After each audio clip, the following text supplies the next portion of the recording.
राजधानी लखनऊ में राकेश मणि पांडेय राष्ट्रीय सचिव महामंत्री ने बुढ़ापे की लाठी को लेकर देश के हर सरकारी कर्मचारियों के हित में पुरानी पेंशन न मिलने पर प्रेस वार्ता करके सरकार को अवगत किया। देश के मजदूरी और कर्मचारियों को पुरानी पेंशन के अतिरिक्त कुछ भी स्वीकार नहीं। राकेश मणि पांडेय हिंद मजदूर किसान पंचायत के राष्ट्रीय सचिव और प्रदेश महामंत्री राकेश मणि पांडेय ने वक्तव्य जारी करते हुए कहा है कि देश के कर्मचारियों को मजदूरों को पुरानी पेंशन योजना की मांग को लेकर चलाए जाने वाले आंदोलन को आज भी कोई बदलाव नहीं किया गया है। यह आंदोलन पुरानी पेंशन योजना को हूबहू लागू होने तक चलाया जाता रहेगा। राकेश मणि पांडेय ने कहा कि सरकार को भारतवर्ष में स्थित कर्मचारियों, मजदूरों, सरकारी कर्मचारियों, निगमों और केंद्र के कर्मचारियों और स्वायत्त कर्मचारियों पर एक समान और पुरानी पेंशन योजना लागू की जानी चाहिए। उन्होंने यह भी मांग की देश की प्रगति में अपना योगदान देने वाले निजी क्षेत्र के कर्मचारियों और मजदूरों, देश के मजदूर और कर्मचारी की हित में आप जो लड़ाई लड़ रहे हैं, इसके लिए आज जो प्रेस वार्ता करी है, क्या कहना चाहिए? देखिए, हिंद मजदूर किसान पंचायत में बहुत से आंदोलनों के बाद तो अंतिम रूप से पेंशन का लाभ मिला था। सरकार ने कोई कटौती पेंशन में मजदूरों के वेतन से नहीं की जाती थी, लेकिन जब अटल बिहारी वाजपेयी की सरकार आई तो एक नई पेंशन योजना लागू की गई। उसी समय से हम लोग इसका विरोध कर रहे थे। हमने संसद में मार्च किया, 5 से 7 हज़ार लोग मौजूद थे, लेकिन उस समय जॉर्ज फर्नांडिस के नेतृत्व में उसका विरोध किया गया और कहा गया कि ये जो नई पेंशन नीति है, इसको तत्काल सरकार को वापस लेनी चाहिए, क्योंकि इससे किसी मजदूर को कोई भला होने वाला नहीं है। मजदूर जब अपने ही पैसे से अंशदान देकर पेंशन लेगा तो उसकी क्या क्या आवश्यकता रह जाएगी। लेकिन सरकार ने नहीं मानी और उस बात को तमाम श्रमिक संगठन, जो केंद्रीय संगठन है, उन लोगों ने भी उस समय मजाक उड़ाया था, हंसी की थी। कोई आंदोलन नहीं था। लेकिन जब उसके दुष्परिणाम अब सामने आने लगे हैं, तब उन लोगों को भी चेतना हुई कि नहीं, ये जो हम लोग हिंद मजदूर किसान पंचायत जो 92 से इस बात को शोर मचा रहा था और ये नई पेंशन नीति का विरोध कर रहा था, वो सही है। अभी सारे मंच के लोग आए, सारे ट्रेड यूनियन के लोग आए, लेकिन जब अभी सरकार से जो वार्ता हुई और मोदी जी के पक्षधर कुछ लोगों ने वहाँ बयान भी दे दिया, यहाँ बहुत बढ़िया हो गया। क्या बढ़िया हो गया? सांसद 1 साल नौकरी करेगा, विधायक होगा, विधायक 1 साल के लिए होगा, उसको आजीवन पेंशन मिलेगी। हम 30 साल, 25 साल, 50 साल, 40 साल, 30 साल काम करें और उसके बाद 60 साल और 65 साल की रिटायरमेंट होने के बाद हमको उसका लाभ न मिले, ये क्या तरीका है? ये बहुत ही घटिया तरीका है और हिंद मजदूर किसान पंचायत इसका पूरा विरोध करती है। हम पुरानी पेंशन से कम मंजूर नहीं करती। जो लोग 50% और 30% पर समझौता करने की बात कर रहे हैं, हम उनका पुरजोर विरोध करते हैं। हमारे संगठन हिंद मजदूर किसान पंचायत और ऑल इंडिया जो भी और ट्रेड यूनियन के लोग हैं, हम उनको लेकर के इस आंदोलन को आगे बढ़ाने का काम करेंगे। हमारी रेल मजदूर यूनियन ने भी इसका कड़ा विरोध किया है। हम पुरानी पेंशन से कम क्यों पुरानी पेंशन नहीं दी जा सकती? पुरानी नई पेंशन के रूप में सांसदों को पेंशन दो, 1 साल काम करे, 1 साल का पेंशन दो। लेकिन नहीं, आप उनको बहुत सुविधाएं देंगे, टेलीफोन का बिल देंगे और भी तमाम हजारों लाखों रुपया है जिसका कोई औचित्य नहीं है, लेकिन वो सुविधा सांसदों विधायकों को दिया जाता है। इसलिए दिया जाता है कि उन्हीं से सरकार बनती और चलती है। कोई नहीं बोलता, विरोध में भी कोई नहीं है, कोई ये कहता भी नहीं है कि हम इस लाभ को नहीं लेंगे। एक व्यक्ति है, वरुण गांधी, उन्होंने जो है पेंशन और दूसरी सुविधाएं जो संसद की हैं, कहा जब हम काम नहीं करेंगे, संसद में जाएंगे नहीं, तो हम उसका भत्ता नहीं लेंगे। लेकिन आज तमाम सांसद हैं जो केवल अटेंडेंस लगाने के लिए जाते हैं कि हमारा भत्ता न बढ़े।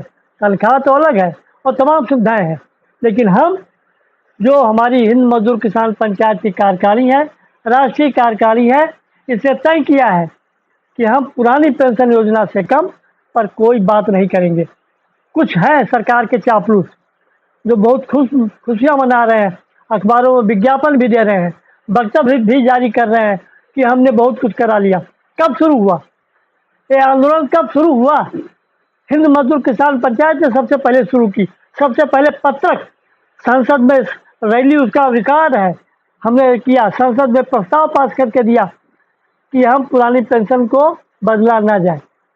लेकिन आज 2027 के चुनाव में आपका संगठन सरकार से क्या मांग करता है? बिल्कुल 2027 हो या उसके बाद जो भी चुनाव आते हैं, हमारा हिंद मजदूर किसान पंचायत ये मांग करता है कि पुरानी पेंशन से कम हम मंजूर नहीं करेंगे, नहीं तो नोटा दबाएंगे। संगठन में आप किस पद पे हैं? हम हिंद मजदूर किसान पंचायत के राष्ट्रीय सचिव हैं और उत्तर प्रदेश के महामंत्री हैं। लगभग इस संगठन में कितने लोग जुड़ चुके हैं? हमारे संगठन में पूरे हिंदुस्तान में अगर आप बात करें तो 13 लाख से अधिक है। उत्तर प्रदेश में 3 लाख से 4 लाख से के आसपास हमारी सदस्य संख्या है। तो हमारे चैनल के माध्यम से क्या कहना चाहेंगे, जो रिटायर हो जाते हैं उनको पेंशन नहीं मिलती है और दर दर के वो धक्के खा रहे हैं, किस तरह से उनके लिए हित में लड़ाई लड़ेंगे? दुर्भाग्यपूर्ण है, सरकार ने जो फैसला किया है वो 2025 से लागू करेंगे, ये भी एक गवर्नर कर दिया है। इस बीच में जो लोग रिटायर हो गए उनका क्या होगा? जिन लोगों ने इसको लागू करना चाहिए उसी समय से, जब से इन्होंने नई पेंशन योजना लागू की है, तब तो समझ में आता था, कुछ आइडिया के रूप में कर्मचारियों को मिलता। तमाम लोग 30 साल 32 साल 25 साल काम करने के बाद घरों में चले जाते हैं, पता लगा खाली हाथ आए तो खाली हाथ ही जा रहे हैं, कोई पेंशन नहीं, कटौती के पेंशन। आप बताइए, संगठित क्षेत्र शर्म आनी चाहिए सरकार को भी। और भविष्य निधि के जो है 800 900 500, मैं क्या करूं? मैं शहर अखबार में नौकरी करता था, मैं वहां से कंपनी बंद हो गई, मैंने भी पेंशन का अप्लाई किया, मालूम है 576 रुपये पेंशन आ रही। क्या मतलब है इसका? सरकार असंगठित क्षेत्र में जो लोग काम करते हैं, सरकार के गैर सरकारी और कम से कम हमारी मांग, हिंद मजदूर किसान पंचायत की मांग है, एक राष्ट्रीय पेंशन नीति बनाई जाए जिसमें सभी असंगठित क्षेत्र के लोग हो या कोई भी वृद्ध हो जिसकी आज 60 साल हो गई हो, उसको 7,500 रुपया पेंशन मिले, ताकि वो वृद्धा आश्रम की ओर ना जाए। कम से कम वो किसी के भरोसे पे ना रहे, वो बच्चों के भरोसे ना रहे। ये पेंशन की मांग हमारी 1992 से चल रही है, आज भी जारी है और आगे वाले दिवसों में भी चलती रहेगी। पेंशन को बुढ़ापे की लाठी कहा जाता है और कई विभागों में आज भी पेंशन के लिए धरना प्रदर्शन और आंदोलन किया जा रहा है, तो क्या आप सरकार से आप चाह रहे हैं? देखिए, हम 70 साल से ऊपर हो गए। गांधी जी की जो नीति थी कि हर आदमी यहाँ मालिक होगा और हर आदमी यहाँ मजदूर होगा, एक परिवार होगा। लेकिन उनके बाद जो उनकी सोच थी, उनके ही लोगों ने उसको खंडित कर दिया।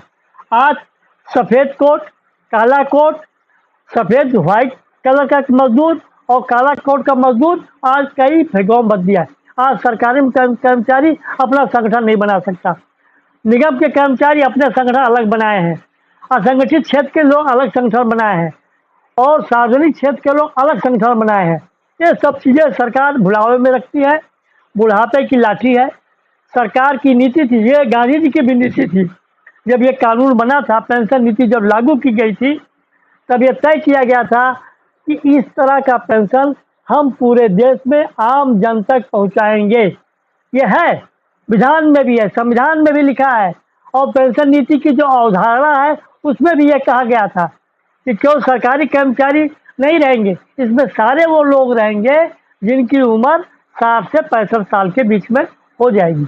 लेकिन दुर्भाग्य है, वो लाठी सरकार छीन रही है। पेंशन नीति में कोई सुविधा नहीं।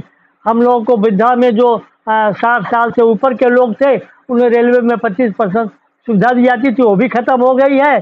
तो सरकार की जो पूंजीवादी व्यवस्था है वही लागू हो रही है और केंद्रीय संगठन के जो पदाधिकारी हैं वो जानबूझ करके सरकार के पक्ष में खड़े हैं और मजदूरों का शोषण में सहायक हो रहे हैं।